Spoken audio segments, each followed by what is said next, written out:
très vite, la forme a pris les traits du visage d'un chef amérindien. Il était collé à mon aura.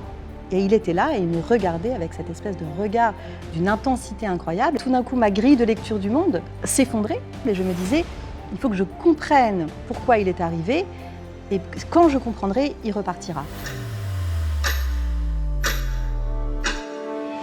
Quand vous faites un voyage chamanique et que vous voyez un renard blessé, pour moi, c'est une partie de votre âme que vous voyez et qui très généreusement se présente à l'extérieur de vous. Vous passez devant une forêt qui a l'air d'avoir soif, vous allez faire pleuvoir.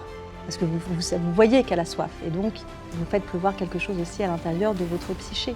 Au début, j'avais cette panique à chaque fois où je me retrouvais plongée dans des voyages où il fallait que je fasse 12 000 trucs et que c'était super important, que c'était vital. J'ai eu des visions d'une harmonie et d'une extase telle que tout d'un coup, justement, cette espèce de dégoût de la vie que j'avais, je crois que quelque chose s'est rallumé quand j'ai vu la beauté du monde tel qu'il me semblait devoir être.